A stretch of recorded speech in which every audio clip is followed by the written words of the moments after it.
بسم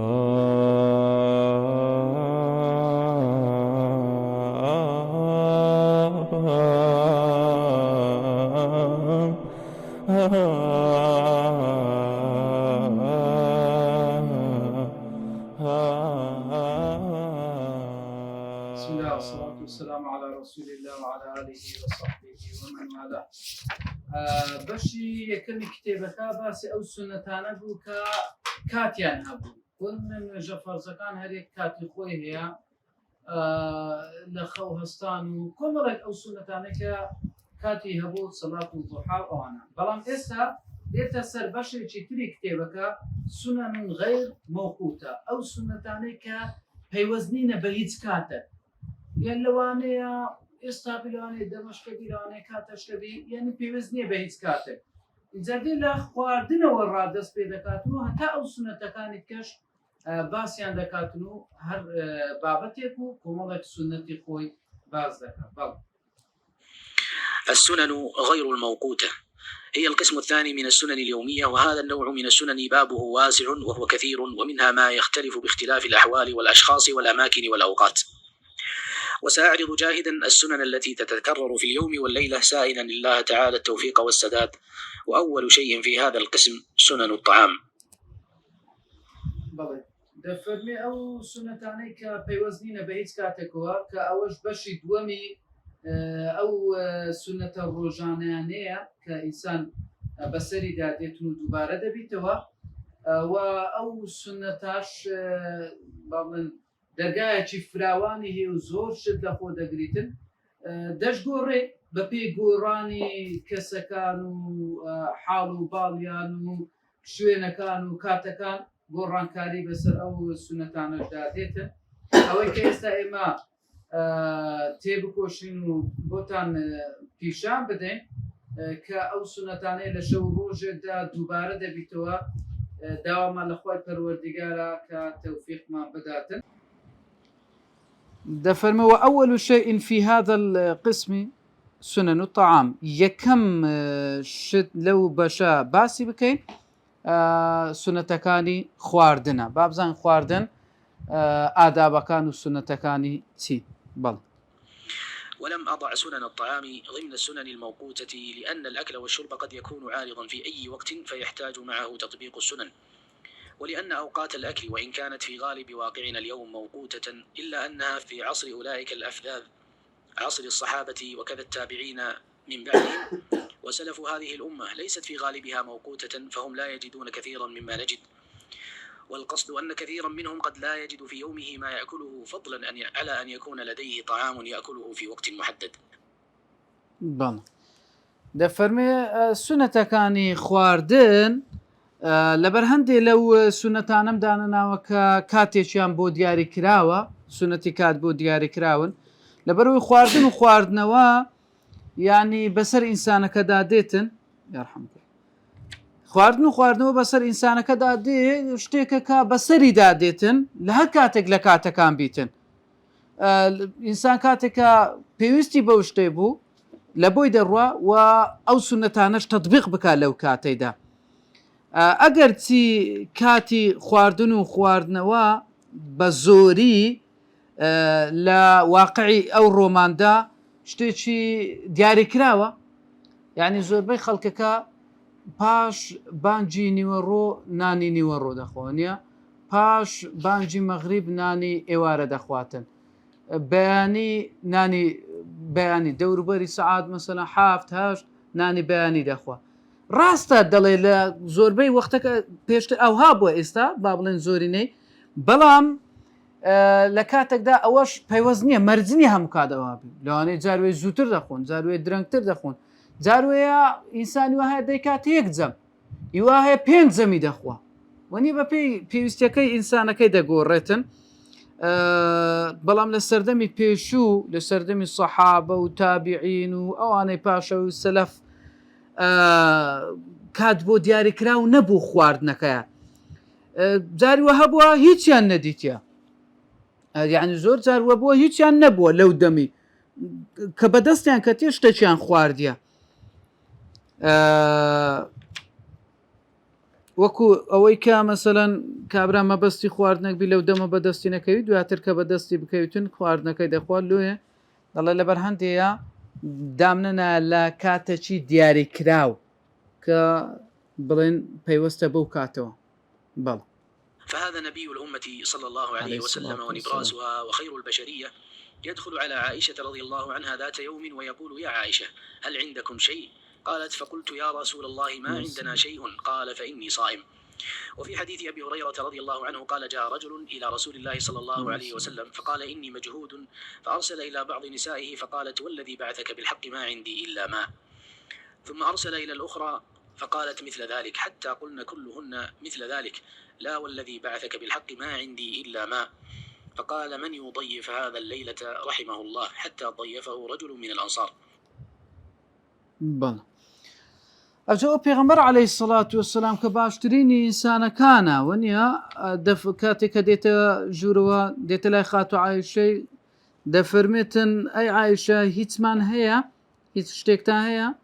خاتو عایشە دەفەرمێ: ئەی پێغەمبەری خوا ما عندنا شەیئون، هیچمان نییە، هیچ شتێکمان نییە. پێغەمبەر عەلەیهی سەڵات وەسەلام دەفەرمی کەواتە ئەمن بە ڕۆژوومە،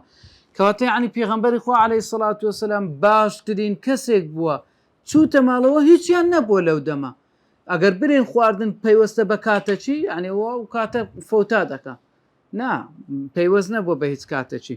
و ئەبوو هورەیرە دەفەرمێتن کەسێک هاتە لای پێغەمبەری خوا عەلەیهی سەڵات وەسەلام فەرمی ئەمن کەسەکەم وەکو بڵێ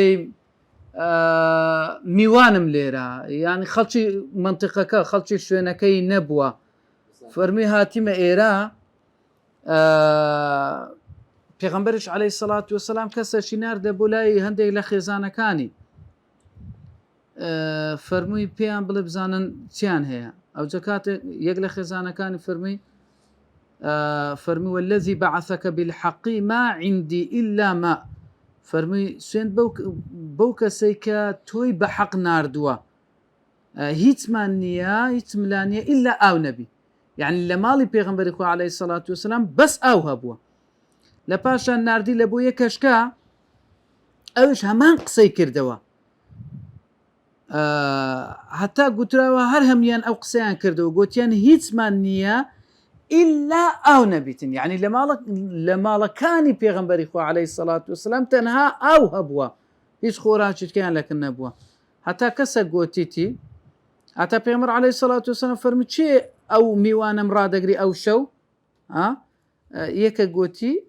ئەنساریە، فەرمی: پێغەمبەری خوا عەلەیهی سەڵات وەسەلام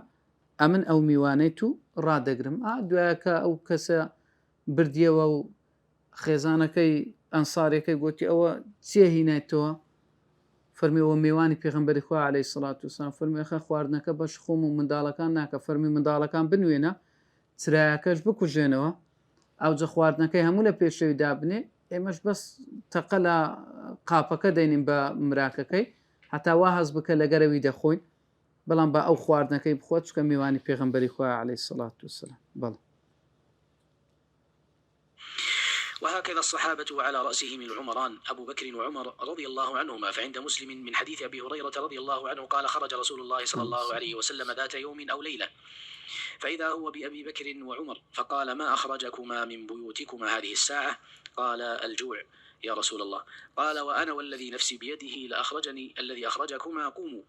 فقاموا معه فأتى رجلا من الأنصار الحديث وفيه، فانطلق فجاءهم بعذق فيه بسر وتمر ورطب وذبح لهم شاة. وفي آخر الحديث قال رسول الله صلى الله عليه وسلم لأبي بكر وعمر رضي الله عنهما: والذي نفسي بيده لتسألن عن هذا النعيم يوم القيامة، أخرجكم من بيوتكم الجوع ثم لم ترجعوا حتى أصابكم هذا النعيم. بەڵێ ئەوە هاوڵانی پێغەمبەری خوا عەلەیهی سەڵات وەسەلام بە هەمان شێوە لە سەروی هەمیانەوە عومەران دوو عومەرەکە کە ئیمامی ئەبوبەکر و ئیمامی عومەر، دیارەوە لە شەرع و قسەیە زۆر دووبارە دەبتەوە، لە لوغا ئەو بابەتەما هەیە، بە دوو کەس جیهانیان ناوەک بە هەردووچیان دەگوترێ، مەسەلەن بە شەمس و قەمەر دەگوترێت قەمەران، یعنی لەگەر مانگ و ڕۆژیتی، عومەران لەگەر ئیمامی عومەر و ئیمامی ئەبوبەکریتی. ئیتکەشمان هەیە یعنی ئەسوەدان بە خورما و ئاوی دەگۆترێتن ئەسوەدان یعنی زۆر شتیت کەشما هەیە لە شەرع ئەو بابەتە بەڵ دەفەرمێ پێغەمبەری خوا عەلەیهی سەڵات وەسەلام ڕۆژێکیان دەرچوو یان شەوەکیان بوو گەیشتە ئیمامی ئەبوبەکر و ئیمامی عومەر فەرمووی ئەوە لەبەر چ بەو کاتەی هاتینە دەرێ لەبەر چییە بەو سەعاتەی هاتینە دەرێ وەختەکە وتیان ئەی پێغەمبەری خوا برسیمانە لە برسان هاتینە دەرێ پێغەمبەری خوا عەلەیهی سەڵات وەسەلام فەرمووی ئەمنیش سوێند بەو کەسەی کە گیانی منی بەدەستە ئەوەی کە ئێوەی بە دەرناوە منیشی بە دەرناوە یعنی برسێتی بوویتە هۆی ئەوەی کە ئەمنیش لە ماڵەوە بێمە دەرەوە ئەوجە فەرمووی هەستان لەگەری لەگەڵ پێغەمبەری عەلەیهی سەڵات وەسەلام هەتا ڕۆیشتن چوونە لای باخی کابرایەکی ئەنساری و لەوێن دەربوون و ئیجا و کابرایە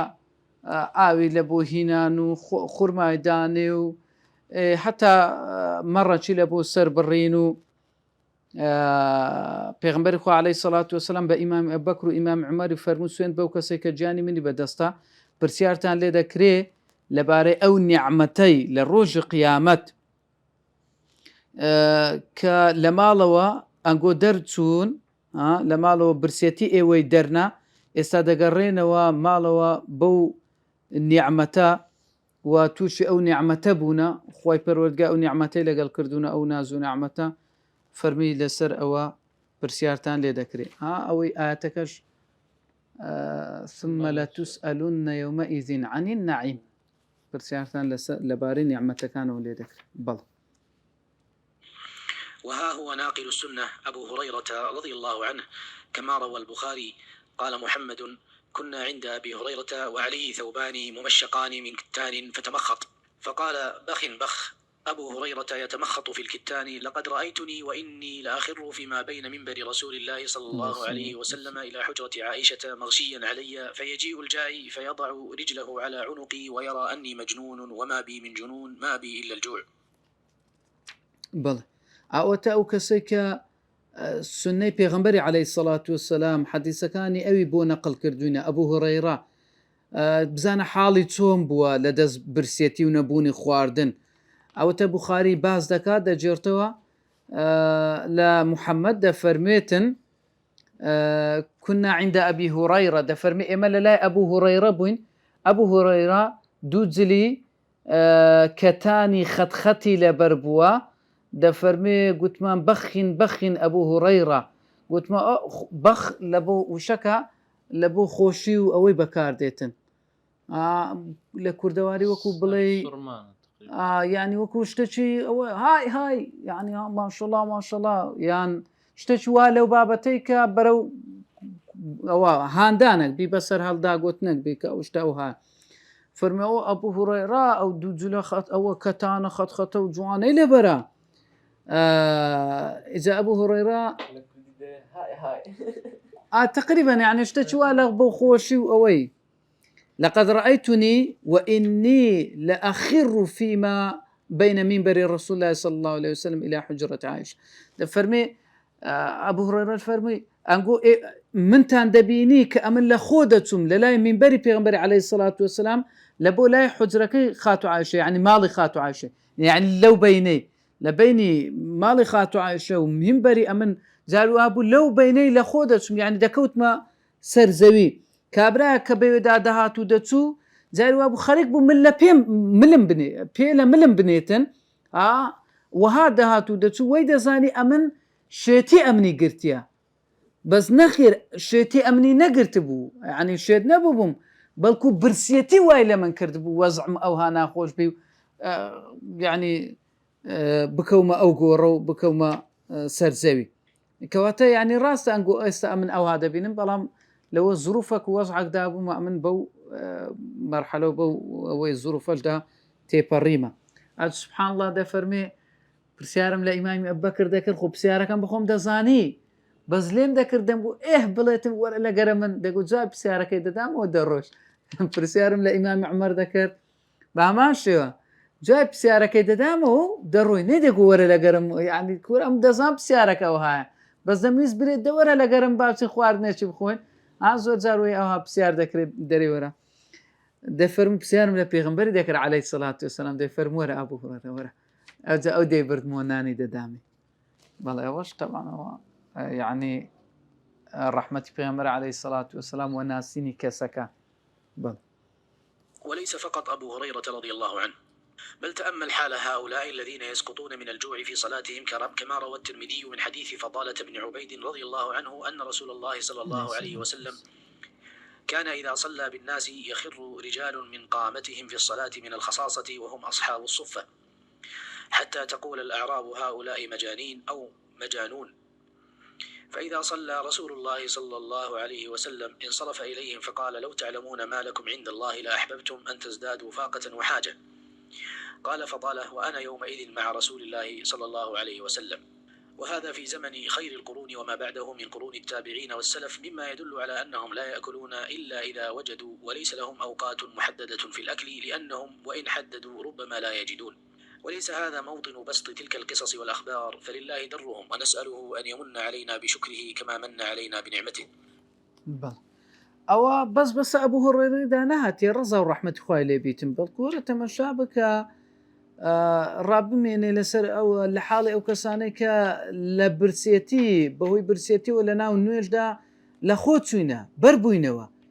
وەکۆی کە تورمزی ڕواتی دەکە لە حەدیسەکەی فوزالەی کە دەفەرمێتن پێغەمبەری خوا عەلەیهی سەڵات وسەلام کاتێکە نوێژی دەکرد، نوێژی بە خەڵکی دەکرد، پیاوانەکە بوون لە ناو نوێژێ بەردەبوونەوە، لە برسێتی بەردەبوونەوە. ئەوانە ئەصحابی سوفە بوون، ئەو کەسانە ئەصحاب سوفا کۆمەڵە خەڵکانێک بوون ماڵ و حاڵیان نەبوو، لە ناو مزگەوت دەمانەوە شوێنێکی تایبەتیان بوو بۆ خۆیان لە ناو مزگەوت هیچ شتێکیان نەبوو ئەگەر خەڵکە خێری پێکردبانێ ئەو کەسانە جار وا بوو هیچیان بەدەست نەدەکات، هەندە برسیان دەبوو لە ناو نوێژ دەکەوتنە سەر زەوی. هەتا ئەعراب کەسی دەفتەچی ئەوەی کە نەک ئەوەی خەڵکی ناو مەدینەی و بیان ناسی، ئەوانەی کە لە دەرێ ڕاداهاتن دەرەی مەدینەی دەیانگو کورەوە شێتەکانن ئەوانە شێتن ئەوها ناو نوێژێ بەلادا دێن و دەکەون و دەیانگو ئەوانە دیارە شێتن هاتینە مزگەوت چکە نەیان دەناسین ئەوە لە برسانە. لە بەرهەندی پێغەمبەری خوا عەلەیهی سەڵات وسەلام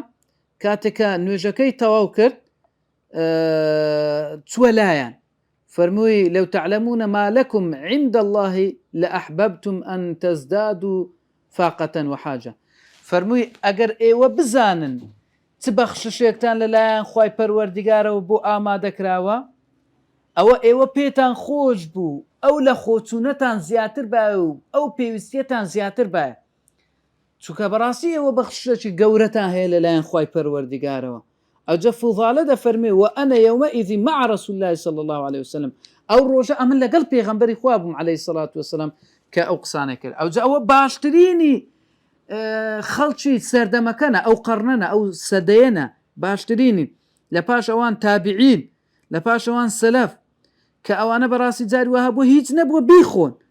بۆی ئەگەر کاتێکی دیاریکراویشیان لە بۆ دیاری کرد بایە و بیان گوت بایە لەو کاتەوە، لەوانەیە لەو کاتە هیچیان بەدەست نەکەت بایە بیخۆن، بۆی هیچ کاتێکی دیاریکراویان بۆ دانەناوە. و ئێرە شوێنی ئەوەی نییە کە ئەمە درێژ بکەینەوە بەو چیرۆکانە بەو هەواڵانە کە ئەو پیاو چاکانە ئەوە قسە و چیرۆکەکانیان دیارە و زۆرە شایەدی بۆ ئەو بابەتە دەدا. و سوپاسی خوای گەورە دەکەین کە منەتی لەگەر کردوینە بە سوپاسکردنی وەکو منەتی لەگەر کردوینە بە نعمەتەکانی خۆی لەسەرمان. سنن في الطعام. أولا التسمية أول الطعام. عن عمر بن أبي سلمة رضي الله عنه يقول: كنت غلاما في حجر رسول الله صلى الله عليه وسلم، وكانت يدي تطيش في الصفحة، فقال لي رسول الله صلى الله عليه وسلم: يا غلام، سم الله وكل بيمينك وكل مما يليك. فما زالت تلك طعمتي بعد، والأفضل أن يقتصر على بسم الله كما ورد في النصوص. قال ابن حجر رحمه الله: المراد بالتسمية على الطعام قول بسم الله في ابتداء الأكل، وأصرح ما ورد في صفة التسمية ما أخرجه أبو داود والترمذي من حديث أم كلثوم عن عائشة رضي الله عنها مرفوعا: إذا أكل أحدكم فليذكر اسم الله، فإن نسي أن يذكر اسم الله في أوله فليقل بسم الله أوله وآخره. وله شاهد من حديث أمية بن مخشي عن أبي داود والنسائي. وأما قول النووي رحمه الله في أدب الأكل من الأذكار: صفة التسمية من أهم ما ينبغي معرفته، والأفضل أن يقول بسم الله الرحمن الرحيم، فإن قال بسم الله كفاه، وحصلت السنة، فلم أرى لما ادعاه من الأفضلية دليلا خاصا. بەڵێ ئینجا باز لە سونەتەکانی خواردن ئینسان کاتێکە خواردن دەخوا کۆمەڵێک سونەتێ یەک لەوانە بە بسمیلا لە سەرەتای خواردن بسمیلا بکرێ. عومەری کوڕی ئەبوو سەلەمە ڕەزا و ڕەحمەتی خوای لێبێ ئەو عومەرە دەکا ئەوەیە کو دەڵێ پێغەمبەر عەلەیهی سەڵات وەسەلام زڕبابی بووە دەکاوە زۆر کوڕیتی وەنیا زڕ کوڕیتی چونکە ئەبوو سەلەمە کاتێکە وەفات دەکاتن پێغەمبەر عەلەیهی سەڵات وەسەلام سەلەمەی دەخوازیتن باشە سەلەمە ئەو عومەری هەیە لێش دەڵێ كنت غلاما في حجر رسول الله صلى الله عليه وسلم زۆر کوڕی پێغەمبەری بوو عەلەیهی سەڵات وەسەلام ئینجا دەفەرمێ ئەمن لە لای پێغەمبەری بووم عەلەیهی سەڵات وەسەلام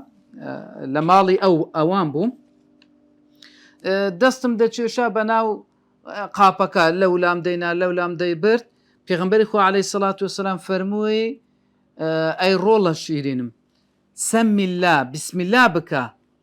کول بیەمینی بەدەستی ڕاستت بخۆ کول مما یەلیک ئەوەی کە لە پێشەوەیە لە پێشە خۆت بخۆ ینی پێغەمبەر عەلەیهی سەڵات وەسەلام فێرە ئادابی خواردنی کردیە ئەو منداڵەی کە لە ماڵەوە لەگەریتی فەرمی ڕۆڵە گیان بسم الله بکە بەدەستی ڕاست بخۆ ئەوەی لە پێشە خۆتە ئەوەی بخۆ دەفەرمێ فەما زانت تیلکە طعمەتی بعد لە پاشان ئەمن ئەوها خواردنم دەخوارد یعنی ئەو ئادابەی پێغەمبەر عەلەیهی سەڵات وەسەلام فێری کردم تەواو لەسەر ئەو شێوازە ڕۆیشتم باشتر وایە ئەتو بەس بڵێ بسم الله وەکو لە نەسەکەی هاتیە مەڵێ بسم الله الرحمن الرحیم یعنی دەبیان نابی والله أعلم دروستە بەڵام باشتر وایە بەس بڵێ لە کات خواردن بەس بڵێ بسم الله الرحمن الرحیمی لەگەڵ نەدەیت ئیبن حەجەریش ڕەحمەتی خوای لێ بدە فەرمێ مەبەست بە بسم الله کردن لەسەر خواردن ئەوەیە کە ئەتو بڵێ بسم الله لە سەرەتای خواردن کە ئەوەش یەکەکە لە صیفەتی ئەوەی بسم الله کردن کە هاتووە لە حەدیثەکان حتا لە ئەوەش لە کەلثومیش لە خاتو عایشەوە بە مەرفوعی واتە پێغەمبەری خوا عەلەیهی سەڵات وەسەلام فەرمێتی ئەگەر یەکێک لە ئێوە خواردنی خوارد بە بسم الله بکاتن ئەگەر لە بیری کرد بسم الله بکاتن با بڵێ لە ناوەڕاستی خواردنەکە با بڵێ بسم الله في أوله فليقل بسم الله أوله وآخره بابڵێ بسم الله لە سەرەتا و کۆتایی ئەگەر لەبیری کرد لە سەرەتایەکە بسم الله بکاتن و کۆمەڵێک حەدیثی تکەش لەسەر ئەو بابەتەی هاتوونە ئەوجا قسەکەی ئیمامی نەوویش ڕەحمەتی خوای لێبێ لەبارەی ئادابی خواردنەوە کە لە کتابی ئەذکار باسی کردیە دەفەرمێ صفەتی بسم الله لە گرنگترین ئەو شتانەیە کە پێویستە ئینسان بیزانیتن یعنی بسم الله بکاتن و بە گەورەی بزانی و ئادابەکەشی بزانیتن و باشتر وایە بڵێ نەوەوی ڕەحمەتی خوای لێبێ ئەو قسەیە دەکا دەڵێ الأفضل أن يقول بسم الله الرحمن الرحيم باشتر وایە بڵێ بسم الله الرحمن الرحيم ئەگەر گوتی بسم الله کەفاه ئەوە تەواوە هیچ ئەوەی تێدا نییە حەسەڵەت سون یعنی بەو بەس بە بسم الله کردن سونەتەکە هاتەجێ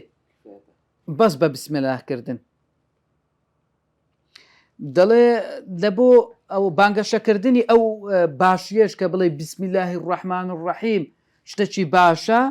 دلیلێکی تایبەتی نییە لەسەر دلیلێکی تایبەتمان نەدیتەوە کە بڵێ بسم الله الرحمن الرحیم ئەوە قسەی نەوەویە ڕەحمەتی خوای لێ بیتن بەس نەوەوی ئەو قسەی دەکاتن کە دەڵێ پێی باشترە کە بڵێ بسم الله الرحمن الرحیم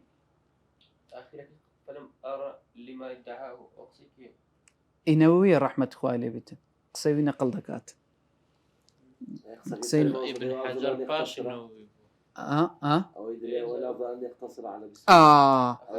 الأفضل أن يقول بسم الله الرحمن الرحيم ئەو قسەی نەوەویە لە ئەذکار ئەوەی نەقل دەکات دەڵێ باشتر وایە بڵێ بسم الله الرحمن الرحیم بەڵام دانەر دەفەرمێ ئەمە نەمبینیوە لە هیچ شوێنێک ئەو باشترە بە دەلیل هاتبیتن یعنی هەر نەوویە ڕەحمەتی خوای لێبی وەکو ئیجتیهادێک بەس دەڵێ دانە دیارە ئەوەی پێ باشترە دەڵێ بەس برێ بسم الله چکە لە حەدیثەکەی پێغەمبەر عەلەیهی سەڵات وسەلام فەرمی سەمی الله بسم الله بکە والله أعلم هەردووچیشیان هەر سنەت دەپێکی ئینسان چ بڵێ بسم الله الرحمن الرحیم چ بڵێ بسم الله والله أعلم. واختلف في حكم التسمية فقيل سنة وقيل واجبة لأمر النبي صلى الله عليه وسلم بها، والأحوط للمسلم ألا يتركها، وإذا نسي التسمية فإنه يسن أن يقول إذا تذكرها بسم الله أوله وآخره، لحديث عائشة رضي الله عنها أن رسول الله صلى الله عليه وسلم قال: إذا أكل أحدكم فليذكر اسم الله، فإن نسي أن يذكر اسم الله في أوله فليقل بسم الله أوله وآخره. وكذلك دل الحديث على أن الإنسان يأكل بيمينه حتى لا يشابه الشيطان، فالمسلم إذا لم يسمي شاركه الشيطان في طعامه، وإذا أكل أو شرب بشماله شابه الشيطان بذلك، لأن الشيطان يأكل ويشرب بشماله. أو جاء راجعيه لبين زانان آية بسم الله تحكم هي سنة واجبة حرامة مكروهة تحكم هي دفرمي هەندێکیان پێیان وایە سنەتە و هەندێکیشیان پێیان وایە واجبە لە بەرەوەی پێغەمبەر عەلەیهی سەڵات وسەلام فەرمانی پێکردیە فەرمیتی سەمی الله ئەوە فعل ئەمرە فەرمانی پێکردیە مادەم وایە دەڵێن واجبە. ئەوجا احتیاط لە بۆ ئینسانی موسڵمان ئەو هایە کە وازی لێ نەینیتن ئەگەر لە بیریشی کرد سنەتە لە کاتێک کە بەبیری هاتەوە بڵێ بسم الله ئەوەله و ئاخرە بە ئەوها بڵێتن. لەبەر حەدیثەکەی خاتو عایشەی کە دەڵێ پێغەمبەری خوا عەلەیهی سەڵات وسەلام فەرمی ئەگەر یەکێک لە ئێوە خواردنی خوارد با بسم الله بکاتن ئەگەر لە بیری کرد لە سەرەتا بسم الله بکاتن با لەو کاتێک کە بە بیری دێتەوە بڵێ بسم الله ئەوەله و ئاخرە. و هەروها ئەو حەدیثە بەڵگەیە لەسەرەوەی کە ئینسان بەدەستی ڕاست بخواتن هەتا وەکو خۆی بە شەیتان نەچوێنیتن چونکە ئینسانی موسڵمان ئەگەر بسم الله نەکە ئەوە شەیتان بەشداری دەکات لەو خواردنەی ئینسان بەشداری دەکاتن لەو خواردنەی کاتێکە عەفو ئینسان کاتێکە بسم الله ناکات شەیتان بەشداری دەکات لە خواردنی ئەو ئینسانەی کە بسم الله نەکردووە. ئەوجا هەر کەسێکیشکە بەدەستی چەپا خواردی و خواردیەوە ئەوە بەڕاستی ئەو خواردن و خواردنەوەیە پێچواندنە بە شەیتان چونکە شەیتان بەدەستی چەپ بەلای چەپ دەخوا و دەخواتەوە. شەیتانیژە هەم قەرپەلەوانەیە لەبەر قێزەونی و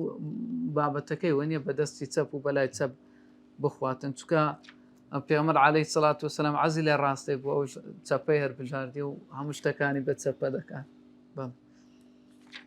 ومما يدل عليه حديث حذيفة رضي الله عنه قال: كنا إذا حضرنا مع النبي صلى الله عليه وسلم طعاما لم نضع أيدينا حتى يبدأ رسول الله صلى الله عليه وسلم فيضع يده، وإنا حضرنا معه مرة طعاما فجاءت جارية كأنها تدفع فذهبت لتضع يدها في الطعام فأخذ رسول الله صلى الله عليه وسلم بيدها، ثم جاء أعرابي كأنما يدفع فأخذ بيده فقال رسول الله صلى الله عليه وسلم: إن الشيطان يستحل الطعام ألا يذكر اسم الله عليه، وإنه جاء بهذه الجارية ليستحل بها فأخذت بيدها، فجاء بهذا الأعرابي ليستحل به فأخذت بيده، والذي نفسي بيده إن يده في يدي مع يدها. ئەجە بەڵگە لەسەر ئەو قسانەی کە کردمان کە ئەگەر خواردنێک بسم الله لەسەر نەکرێتن شەیتان لێی دەخواتن لەو خواردنەی لە بۆی حەڵال دەبیتن. حەدیثەکەی حوزەیفەیە دەفەرمێ ئەمە لەگەر پێغەمبەری عەلەیهی سەڵات وسەلام لە خواردنێک ئامادە بووین ئێمە دەستمان درێژ نەکرد لە بۆ خواردنەکەی حتا کە ئامادە دەبووین دەستمان درێژ نەکرد حتا پێغەمبەری خوا عەلەیهی سەڵات وسەلام لەو خواردنەی دەخوارد دەستی ڕادەچێشە ئەوجە ئەمە دەستمان ڕادەچێشە و خواردنەکەمان دەخوارد. لێ سنەت وایە کاتێکە خواردن دانرا یعنی گەورەی قەومەکەی بەڕێزی قەومەکەی بەڕێزی ئەو مەجلیسەی کە دانیشتە مثلەن مامۆستایەکە داعیەکە ئینسانێکی بەتەمەنە ئینسانێکی خواناسا لەویە وەڕا ئەو دەست پێ بکە ئەو زە خەڵکەکەیت کە هەمووی دەست پێ بکە ئەوها باشتر و سنەتیە وەکو لەو حەدیثەکە باز دەکرێتن ئیجادە فەرمێتن جارێکیان لەگەڵ پێغەمبەری بوون عەلەیهی سەڵات وەسەلام خواردن دانرا بوو کچەک هات جاریەک هات دەستی وەکو ئەوەی کە پاڵی پێوە بندرێ پاڵ وەکەوەی پاڵی پێوە بندرێت دەستی بهینا لە بۆ خواردنەکەی پێغەمبەر عەلەیهی سەڵات وەسەلام دەستی گرت و لای برد کابراایکی دەشتە چێش هات لەولاوە دیسان ئەویش وەکو ئەوی بری کەسێک پاڵی پێوە بنێتن ئەوە هات لە بۆ خواردنەکەی و دەستی لە بۆ خواردنەکەی برد پێغەمبەر عەلەیهی سەڵات وەسەلام دەستی ویشی گرت و لای برد ئەوجا فەرمووی پێغەمبەری خوا عەلەیهی سەڵات وەسەلام فەرمووی شەیطان ئەو خواردنەی بۆ حەڵال دەبی کە بسمیلای لەسەر ناکرێتن فەرمووی ئەو جاریەی هینا ئەو کچۆکەیە هینا بۆ ئەوەی ئەو خواردنەی لە بۆ حەڵال بیتن هینای بۆ ئەوەی کە دەستی بباتن و بەبێ بسمیلاکردن خواردنەکەی بخواتن دەست بە خواردن بکرێتن و ئەو دەشتەچی هینا کە من دەستی کچەکەم کرد ئەو دەشتەچیەکەی هینا بۆ ئەوەی کە خواردنەکەی بۆ حەڵال بیتن هاتاوەکو ئەو خواردنە بخورێتن بەبێ بسمیلا سوێن بەو کەسەی گیانی منی بەدەستە ئینە یەدەه فی یەدی مع یەدیها شەیطان دەستی لەگەر دەستی وانە بوو ئەگەر ئەوانە خواردنەکەیان ببرد بە بیان خوارد بەبێ بسمیلاکردن لە بۆی حەڵال دەبوو ئەوش خواردنەکەی دەخوارد بەشی دەبی لەو خواردنەی والله أعلم بلى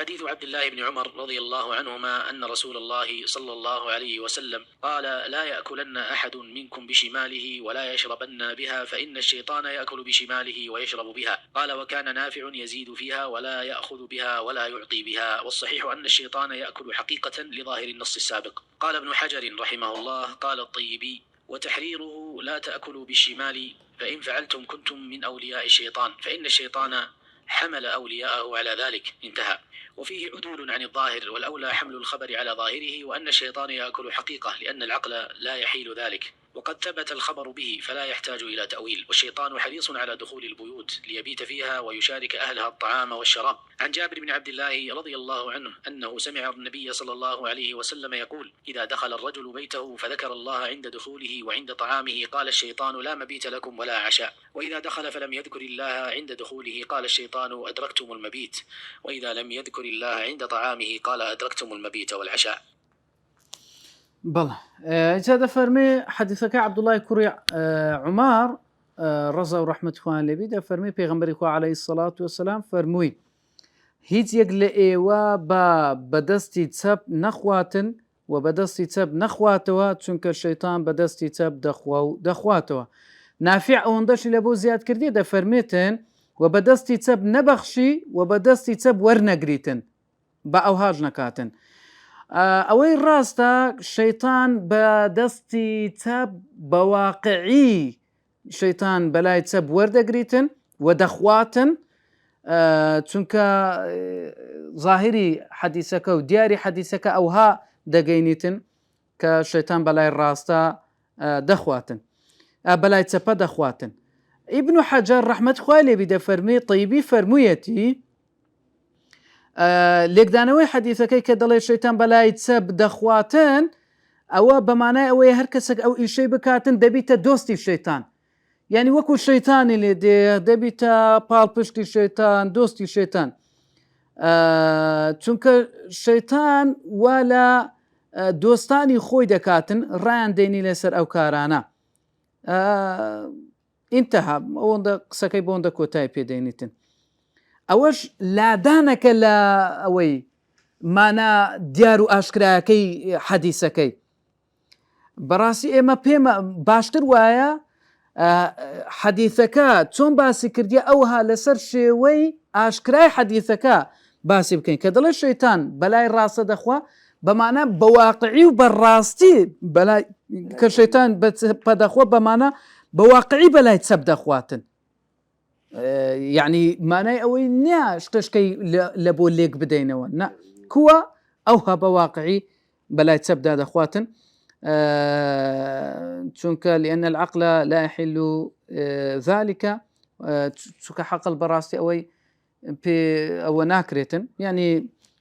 بەواقع داناندرێ و بە حەڵاڵ و بە تەواوی داینانێتن وقد ثبت الخبر به هەواڵەکەش و حەدیثەکەش ئەوها بەو شێوازە ثابت بووە کە باز لەو بابەتەی دەکاتن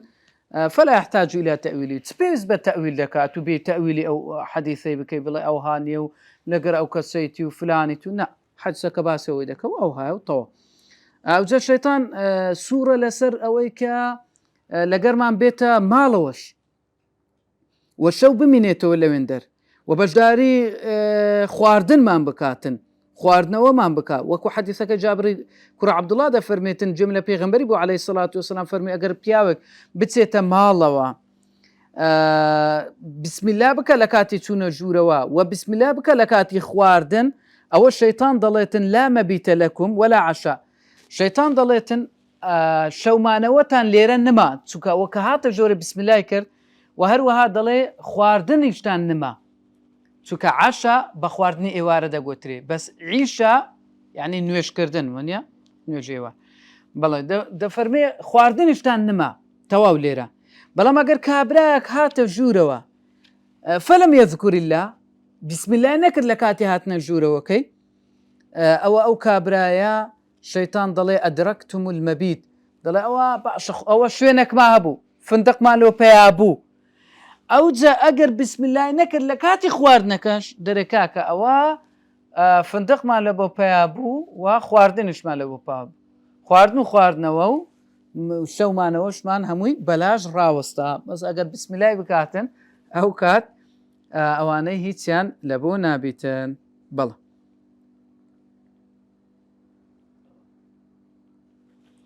سبحانك اللهم وبحمدك أشهد أن لا إله إلا أنت أستغفرك وأتوب إليك